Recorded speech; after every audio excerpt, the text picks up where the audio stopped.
Quero ocupar a tribuna nesta quinta-feira, nesta tarde, não para fazer mais uma retórica a respeito da crise, a respeito da inflação, a respeito dos juros, a respeito do desemprego, a respeito da taxa Selic, enfim, eu quero dar hoje um tom mais poético ao meu pronunciamento. E quero começar, senhor presidente, senhoras e senhores senadores, senador Cristóvão Buarque, mencionando o seguinte: redes, barcos, o horizonte, o sol, o mar, a lua, a chuva e os ventos são os cenários e o instrumento de trabalho de um dos personagens mais importantes das nossas vidas, que é o pescador. Ontem, senador Cristóvão Buarque, foi o dia do pescador. E ontem, quarta-feira, foi um dia meio atribulado e eu não tive condições de prestar a homenagem a este trabalhador, que é quase um artesão, que tanto luta no seu cotidiano contra as adversidades da natureza e também da burocracia humana. Alguns pescadores e amigos pescadores, não só do litoral da minha Santa Catarina, mas de todo esse extenso litoral brasileiro, as minhas mais sinceras homenagens. Mais do que isso, as minhas palmas. Mais do que isso ainda, o meu reconhecimento e o meu agradecimento pela dedicação e pelo trabalho que fazem em prol do desenvolvimento de Santa Catarina e do Brasil. Mas, senhor presidente, não venho nesta tribuna apenas para falar poeticamente dessa profissão milenar. Como senador, é meu dever expressar a minha indignação, que já trouxe essa tribuna inúmeras vezes com as dificuldades pelas liberações das licenças para a pesca da tainha e no restante do país, em Santa Catarina e no restante do país. A pesca começou no dia 1º de maio, a pesca da tainha. E até agora foram liberadas apenas 40 licenças para todo o país, e somente 4 delas para Santa Catarina. Isso é inconcebível, senhoras e senhores senadores. Pela primeira vez em 70 anos, não há barcos industriais catarinenses em busca da pesca da tainha. Muitos barcos e centenas de pescadores continuam parados. Eu, há mais de 6 meses, venho alertando o governo sobre essa problemática. E o governo não fez a sua parte. Lamentavelmente, o governo não fez a sua parte. Mas a justiça fez a parte que o governo deveria fazer. Que os pescadores de Santa Catarina entraram com mandado de segurança e, infelizmente ou felizmente para os pescadores, a justiça fez o trabalho que deveria ser feito pelo governo federal. Ora, não é possível que os pescadores de Santa Catarina receberam a licença em 2013, receberam a licença em 2014, receberam a licença em 2015 e 2016, senador Cristóvão Buarque, não receberam as licenças. E Santa Catarina é o maior produtor de pescado do Brasil, mas não é simplesmente o maior, é disparadamente o maior produtor de pescado do Brasil. Então, essa é uma demonstração de que o país, infelizmente, ele não funciona. Ele não avança, ele continua burocrático. As sucessivas alterações dos ministérios acabam complicando, infelizmente, esta realidade que é apenas um exemplo do que está acontecendo no Brasil. Portanto, fica aqui a minha homenagem ao pescador, mas também a minha indignação e a minha revolta com o tratamento que eles receberam do governo federal nesses últimos tempos. E hoje também é o dia do caminhoneiro. E eu quero também aqui registrar minha homenagem aos profissionais que transportam todos os dias a riqueza nacional, o progresso e o desenvolvimento do Brasil. A profissão de motorista, a profissão de caminhoneiro requer dedicação, sacrifício no seu dia a dia para exercer essa importante profissão. Quero registrar ainda o meu respeito a todos os caminhoneiros do Brasil. Mais do que isso também, o meu reconhecimento a quem quero transmitir um forte abraço na pessoa do seu Elias. Seu Elias, senador Cristóvão, senador Regufe, é o meu pai, que foi caminhoneiro, foi lavrador e foi caminhoneiro. Hoje está com 85 anos, mas ainda está com saúde em dia, está firme. É um dos maiores incentivadores da minha carreira, mas, sobretudo, estou me recordando de que há 20 e tantos anos atrás, quando resolvi ser candidato, senador Raimundo Lira, Vossa Excelência, que é o nosso presidente da Comissão Especial de Impeachment, só para mim concluir o meu pensamento, que eu tenho certeza que Vossa Excelência vai entender. Eu dizia que há 20 e tantos anos atrás, quando eu resolvi comunicar ao meu pai que eu iria ser candidato a vereador no município de São José, na Grande Florianópolis, ele, resumindo a nossa conversa, ele imediatamente me disse assim: meu filho, não faça isso, cuide da sua vida, cuide das suas coisas. Eu, nessa época, como administrador de empresa que sou, eu já estava bem encaminhado na iniciativa privada e já exercia um cargo extremamente relevante e promissor naquele momento. E ele me disse que, para mim não enfrentar esse desafio, porque o grande problema do Brasil era o setor público. E olha que o meu pai é um homem de pouco estudo, mas nem por ele ter pouco estudo, ele não tinha a sabedoria de 20 e tantos anos atrás de que o problema do Brasil era o setor público e hoje o problema do Brasil continua sendo o setor público. Veja só, senador Raimundo Lira, de tudo que nós produzimos hoje no Brasil, 50% disso ou mais, em alguns estados, em alguns municípios e até na União, mais de 50% vai para pagar salário de servidor público. Já começa por aí. E eu faço uma indagação. E os serviços oferecidos pelo setor público hoje? Francamente, são de péssima qualidade. E eu ouvi atentamente a parte que o senador Cristóvão Buarque fez ao belíssimo pronunciamento do senador José Medeiros, e ele abordou a questão das vinculações das despesas à inflação do exercício anterior. E disse que tem preocupação, inclusive, com a educação, da qual eu também tenho preocupação. E eu também sou favorável à vinculação das despesas às metas de inflação ou à inflação propriamente realizada do exercício anterior.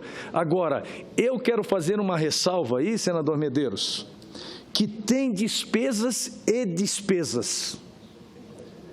Nós temos que diferenciar despesas de investimento.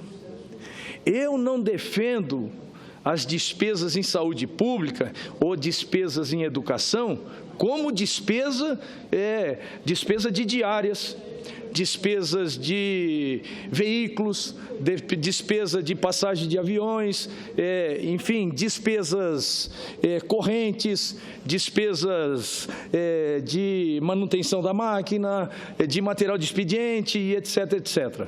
Porque nós não podemos enquadrar a saúde como uma despesa e vincular necessariamente, objetivamente, seus recursos à inflação do exercício anterior. Porque nós não estamos tratando de papel, nós não estamos tratando de meta, senador Raimundo Lira, nós estamos tratando, nesse caso, de vidas humanas. E nós não podemos tratar a vida humana meramente como um número, porque nós não somos números, nós somos humanos e, como tal, merecemos um tratamento diferenciado nessa questão. Bem, feito isso, eu concedo com muito prazer uma parte ao senador Raimundo Lira, que tem se destacado nessa casa e, sobretudo, agora está com uma árdua, porém honrosa missão de dirigir os trabalhos da Comissão Especial de Impeachment, que ontem chegou à conclusão de uma primeira fase com a oitiva das testemunhas de acusação da presidente da República, que está afastada. Meu amigo senador Dário Berger, Vossa Excelência abordou assuntos diversos e todos importantes na sua fala. Mas o mais importante de todos foi quando Vossa Excelência falou de seu Elias, não é? Porque aí me fez lembrar o meu pai, José Augusto Lira, conhecido pelos amigos como Zé Augusto. Meu pai, o início da vida dele foi como comerciante, mas aí, a partir de 1946, ele comprou o primeiro caminhão, um Chevrolet, que a gente chamava, eu era quase que recém-nascido, Chevrolet cara branca ou canela fina? Chevrolet Brasil. Viu? E aí a vida dele todinha como comerciante, uma empresa de ônibus, armazéns, etc. e tal, mas ele sempre foi ligado ao caminhão. Ele sempre tinha os caminhões para transportar as mercadorias do comércio dele e sempre teve um carinho muito grande por essa atividade, né? E aí depois eu me transformei em concessionário Mercedes-Benz, da marca Mercedes-Benz, na época em que mais de 80% dos caminhões do Brasil eram Mercedes-Benz. E a maior clientela nossa, concessionária em Campina Grande e Goiânia, em Goiás, a maior clientela era de caminhoneiros, né? Os clientes mais fiéis, os mais amigos da empresa, os mais ligados e, sobretudo, os melhores pagadores. Na década de 70, que o financiamento bancário era muito difícil, nós financiávamos diretamente pela própria empresa aos caminhoneiros. E nunca tivemos nenhuma dificuldade, nenhuma inadimplência com esses caminhoneiros. Às vezes acontecia algum acidente, né? A concessionária reformava o carro, financiava o serviço e os caminhoneiros sempre foram pessoas excepcionalmente bem pagadoras, corretas e fiéis. E fazia o nome da empresa por onde chegava, né? E aqui me fez lembrar também os taxistas. Nós tínhamos também concessionária de automóvel, Fiat e Volkswagen, e também financiávamos os taxistas. E esses eram também rigorosamente bons pagadores, né? Pessoas corretas, pessoas trabalhadoras, pessoas dedicadas. E isso fez com que a minha vida toda fosse ligada ao trabalho, ao labor, à produção, né? Porque sempre estive cercado dessas pessoas, caminhoneiros, taxistas, né?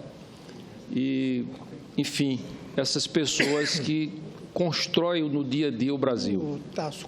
Então, Vossa Excelência, quando falou no seu Elias, eu me lembrei do meu pai, José Augusto, e eu acho que é um motivo de orgulho para todos nós saber que nós fomos educados no trabalho, na correção, no amor ao país.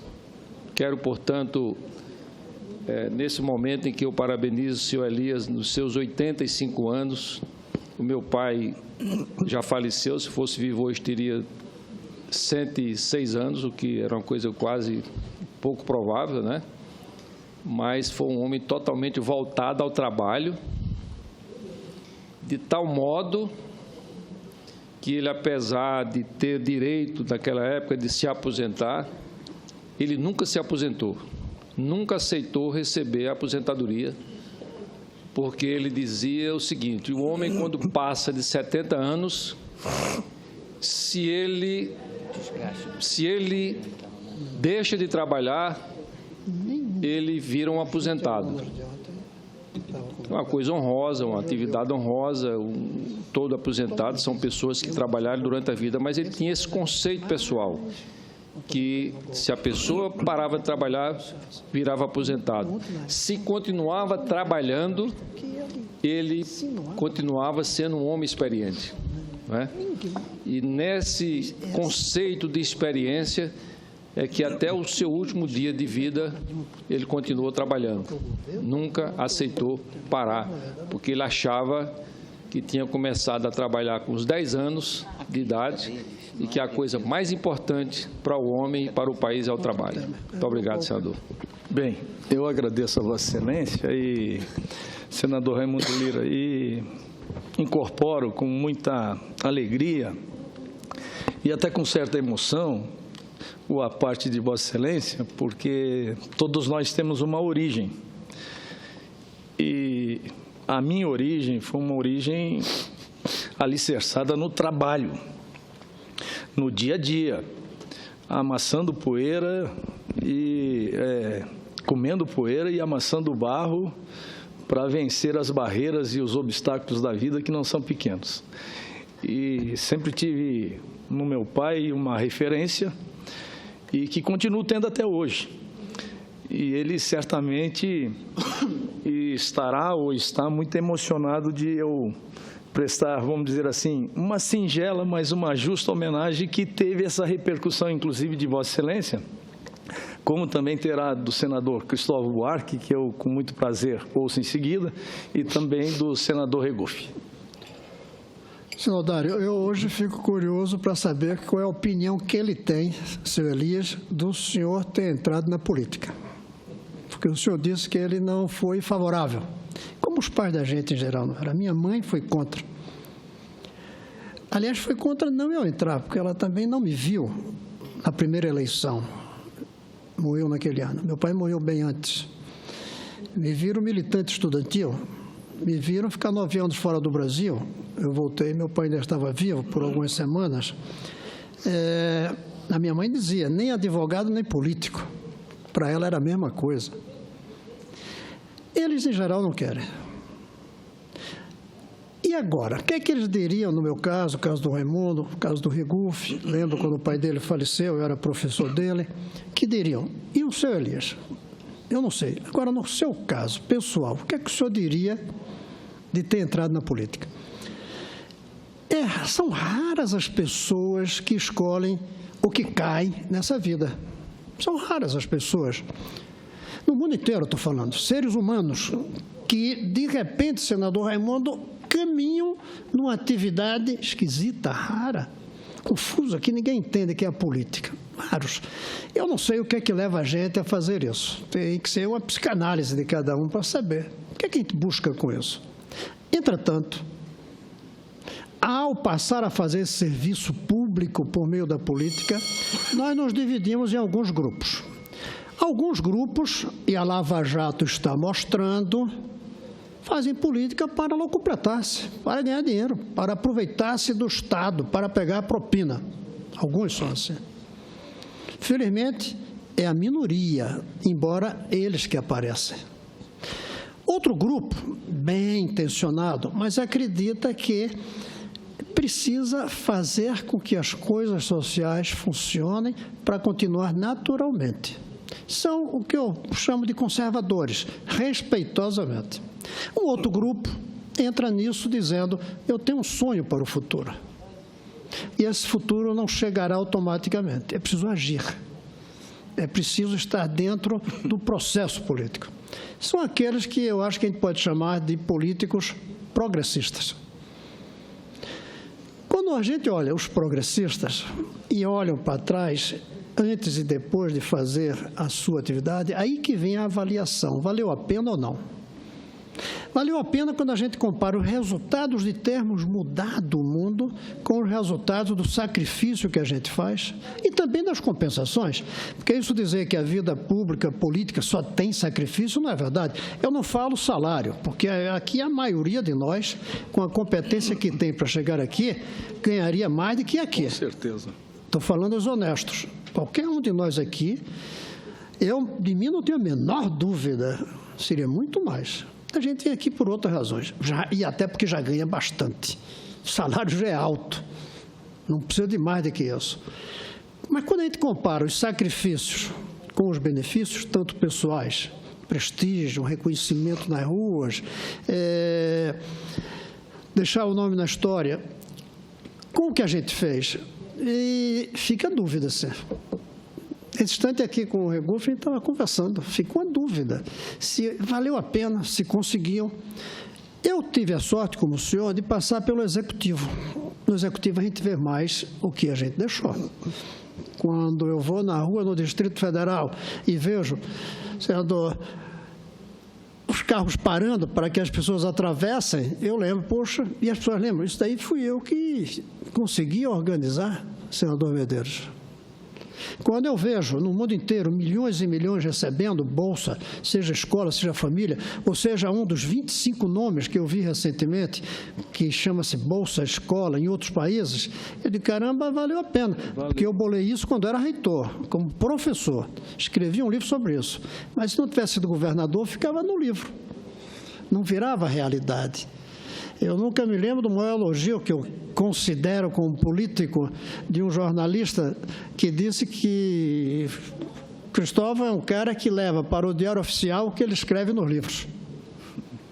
Há uma diferença grande naquilo que a gente escreve no livro e aquilo que a gente assina no Diário Oficial. Vira realidade.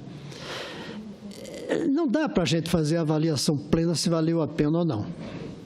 Mas eu gostaria que o senhor perguntasse, meu nome é o senhor Elias, se como pai ele acha que valeu a pena que o senhor tenha escolhido essa carreira em vez de ser um grande empresário, em vez de ser qualquer outra atividade além de empresário que tivesse escolhido. Fica aqui o meu pedido de que faça a pergunta para ele. Como pai, se valeu a pena ou não? Eu farei e já concedo a palavra ao dileto, estimado amigo, senador Regufe. Primeiro, senador Dário, eu tenho certeza que o seu pai, o seu Elias, eu tenho certeza que o seu pai, que o seu Elias, ao ver essa sessão, ele deve estar com muito orgulho de Vossa Excelência. Porque Vossa Excelência tem honrado a população de Santa Catarina aqui nessa casa. Tem feito um mandato preocupado com a população, com o cidadão. É sempre muito criterioso nas suas observações, nas suas argumentações. E ver Vossa Excelência falar aqui do seu pai, do papo com ele antes de entrar na política, veio aqui a lembrança do meu. Eu, como o senador Cristóvão colocou aqui, na época ele era meu professor na universidade, eu perdi meu pai infelizmente não está mais aqui. Ele era um oficial da Marinha, uma pessoa muito correta e muito rígida, que passou para mim os valores e os princípios que eu tenho hoje, ele junto com a minha mãe, e dos quais eu sou muito grato. Valores de que vale mais nessa vida o que a gente é, do que o que a gente tem, do que o poder. Mas seu pai, o seu Elias, deve estar muito feliz. Inclusive com a discussão que Vossa Excelência colocou aqui. Eu acho que esse país precisa passar por uma reforma, por algumas reformas. Eu, às vezes, me impaciento, me inquieto, quando eu vejo as pessoas irem para a rua contra apenas algo. Se é contra um governo, nós temos uma multidão aqui na esplanada dos ministérios. Se é contra algo, tem uma multidão. Agora, quando é pró alguma coisa, aí é mais difícil. Quando é pró uma reforma política, que eu vou falar daqui a pouco sobre isso, uma reforma do Estado que Vossa Excelência colocou, a gente precisa devolver o Estado para o contribuinte. Hoje o Estado está apropriado pelas máquinas dos partidos políticos, por outros interesses, mas não serve ao contribuinte, aquele que paga impostos. É preciso introduzir meritocracia no serviço público, é preciso introduzir um sistema de metas e resultados, é preciso ter uma reforma tributária que reduza a nossa carga tributária e que aplique melhor também esses recursos. Mas do mesmo jeito que eu acho que o meu pai lá em cima deve estar com orgulho de mim, se me perguntar se valeu a pena essa colocação que o senador Cristóvão aqui colocou, valeu. Às vezes as pessoas não notam a contribuição que a gente dá. Um mandato parlamentar é muito mais apenas do que só projetos. Cada votinho que a gente dá representando as pessoas, quando a gente vota com a nossa consciência, pensando no que é melhor para a população e não pensando, às vezes, em governos, no jogo político, a gente está dando uma contribuição, representando as pessoas naquele voto, nas nossas emendas ao orçamento, quando a gente traz recursos para a nossa cidade, nos projetos que a gente apresenta. Mas o mandato, ele é feito, às vezes uma fala gera uma ação no governo. Às vezes você coloca um remédio no hospital público, alertando que ali não tem remédio, num discurso seu. Nós que fazemos política por vocação, e desculpa me estender nessa parte, claro que esse momento é um momento triste, porque é um momento de criminalização da atividade política, onde um político ele é considerado um criminoso até que ele prove o contrário todos os dias. E nós que somos de bem, nós temos que todos os dias reafirmar a nossa honestidade e a nossa eficiência como parlamentar. Quero dizer a Vossa Excelência que, com certeza, o seu Elias está muito orgulhoso de Vossa Excelência.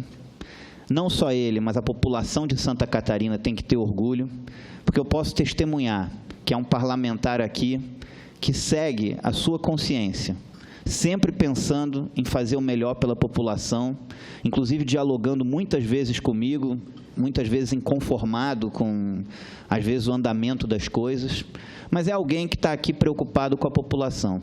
E eu acho que esse é o norte. Porque pensar igual na vida, ninguém pensa, nem dentro da casa da gente. O importante é a gente colocar as nossas posições, ter o espaço para defendê-las, lutar pelo que a gente acredita e respeitar também a opinião dos outros. Nesse momento tão triste que a gente vive no país de intolerância, onde pensar diferente virou um crime, é muito importante que Vossa Excelência coloque isso que colocou aqui. O orgulho do porquê entrou na política, dos valores que lhe colocaram na política e da prática belíssima que Vossa Excelência tem desempenhado no seu mandato. Bem, eu, sensibilizado e honrado com os apartes recebidos, tanto pelo senador Raimundo Lira, tanto pelo senador Cristóvão Buarque e agora pelo senador Regufe, um jovem e extraordinário amigo e um expoente da política do Distrito Federal e do Brasil, eu me atrevo a fazer, se o presidente me der mais alguns minutinhos, apenas uma pequena referência da minha vida política e da minha vida pública. Bem, a juventude, a gente tem um grau de rebeldia, o professor Cristóvão Buarque conhece isso muito melhor do que eu. A gente é movido por desafios. Quantos maiores, mais desejosos eles acabam se transformando. E eu acabei entrando na vida pública porque, eu olhando o cenário, eu imaginava que eu podia fazer melhor do que as pessoas que estavam no poder naquele momento estavam fazendo. E realmente eu posso dizer que quando eu tive a oportunidade de fazer, eu fiz. Vou dar um exemplo de educação, poderia falar em saúde, poderia falar em infraestrutura e etc. e tal, mas vou destinar o meu primeiro mandato em educação no município de São José, onde eu iniciei o meu mandato, se eu não estou equivocado, em 1996 como prefeito. Fui vereador, fui presidente da Câmara, fui prefeito reeleito, com 85% dos votos. Tinha 94,6% de aprovação popular. E o que aconteceu? Na educação e na saúde, na infraestrutura, em praticamente todas as áreas, eu fiz mais em apenas 8 anos do que todos os governos anteriores juntos fizeram. Eu fiz mais salas de aula em 8 anos do que todos os governos anteriores juntos fizeram, não só em São José, como também em Florianópolis. Eu fiz mais saúde, e eu precisaria de mais tempo para discorrer sobre esse assunto, mas eu construí UPAs, policlínicas, e para se ter uma ideia, em Florianópolis, nós tínhamos, quando eu assumi a prefeitura, nós tínhamos aproximadamente um pouco mais de 500 funcionários na área da saúde pública de Florianópolis. Quando entreguei com quase 3 mil funcionários. Mas entreguei com quase 3 mil funcionários por quê? Porque os atendimentos, eles se multiplicaram. E nós, na nossa administração, nós não fizemos uma vez mais do que todos os governos anteriores juntos fizeram também. Nós fizemos 4 ou 5 vezes mais do que fizeram. Então, eu tenho a minha consciência tranquila de que, quando eu tive a oportunidade de fazer, eu procurei fazer, e tenho consciência de que a minha consciência revolucionária naquele momento contribuiu para a melhoria da qualidade de vida de milhares e milhares de pessoas, tanto no município de São José, onde eu iniciei a minha carreira, como na capital do estado de Santa Catarina. Tanto é que foram nesses municípios que o reconhecimento que recebi foram muito maiores do que os serviços que eu próprio prestei à comunidade. E foi, evidentemente, que através disso que hoje, com certeza, estou aqui no Senado Federal, não representando só esses 2 municípios, como a grande Florianópolis, mas o estado de Santa Catarina inteiro. Bem, dito isso, eu também queria abordar outros assuntos aqui, como logísticas, como reforma política, como vinculação de despesas pela inflação do exercício anterior, que são temas que nós temos que debater aqui mais profundamente. Mas eu queria ainda, nesses 2 minutos que me restam, e se Vossa Excelência me der mais 30 segundos, para abordar um tema que o senador Regufe vai abordar no pronunciamento que vai fazer em seguida. E eu estou me recordando, senador Regufe, senador Cristóvão, da última sessão do Congresso Nacional, que ela foi concluída lá pelas 4h30 da manhã, se eu não estou equivocado, onde apreciamos um número significativo de vetos. Desses vetos, alguns destaques foram feitos, se eu não me engano, 14 ou 15 ou 16 vetos foram destacados, e nós tivemos que ouvir inúmeros discursos. Foi uma sessão tortura, inúmeros discursos, os mesmos discursos nos quase 15, 16 vetos que foram destacados. E tivemos a oportunidade de ouvir ali líderes deles mesmos. Eu nunca vi isso na minha vida, o cidadão ser líder dele mesmo. Ora, líder significa que precisa ter pessoas para serem liderados. Aqui no Congresso Nacional, não. Aqui, oportunisticamente, o cidadão acaba indo para um partido, ou se elege num partido, onde ele é o único representante desse partido, e ele é líder dele mesmo. E ele tem prerrogativas especiais de falar mais, de falar primeiro, de falar sempre, enquanto que nós, que não somos líderes, temos essa dificuldade. Então, a reforma política, na verdade, ela é essencial, ela é primordial, ela é fundamental, ela é vital para o futuro, para o futuro do Brasil e para a credibilidade dos parlamentares dessa Casa e da Câmara dos Deputados. Porque com isso eu não posso me conformar. E o que é pior também, nós temos que estabelecer as cláusulas de barreiras que já foram discutidas nessa casa e que ela não avançou. Nós temos que avançar no fim das coligações partidárias, porque não é possível que esses partidos pequenos, nanicos muitas vezes, continuem a persistir, a existir, para que numa eleição vendam o seu tempo de televisão, façam uma estratégia extremamente peculiar, danosa à democracia, que não contribui em nada para a formação de um projeto político que possa sustentar a governabilidade depois.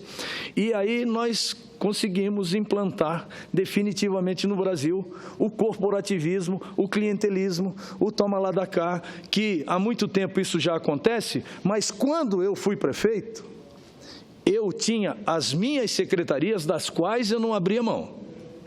Eu poderia, e o sistema é esse, e nós temos que entender que, lamentavelmente ou não, nós temos que nos submeter às regras. E as regras foram essas. E elas foram aprimoradas, mas aprimoradas no sentido negativo da palavra. Isso é que é a tristeza.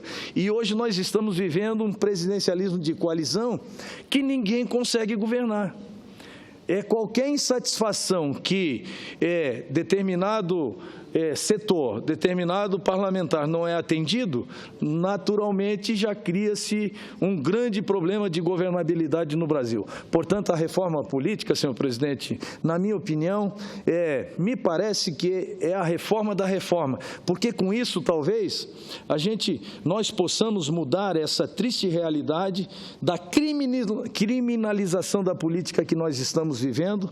Isso é muito ruim, porque a democracia, se ela não é um dos melhores regimes perfeitos, mas não encontramos no mundo ainda nenhum regime que seja melhor do que o regime democrático para nós enfrentarmos as nossas dificuldades, as nossas barreiras e o nosso dia a dia. Portanto, senhor presidente, eu ainda teria mais um longo discurso a fazer se tivesse tempo, mas eu agradeço já muito a benevolência de Vossa Excelência e agradeço os apartes dos eminentes senadores que me antecederam e vou ficando por aqui, desejando a Vossa Excelência, senhor presidente, mais uma vez, muito sucesso à frente da Comissão Especial do Impeachment, que Vossa Excelência, às vezes, até criticado por alguns que são mais enérgicos e assodados, mas, na minha opinião, Vossa Excelência tem agido como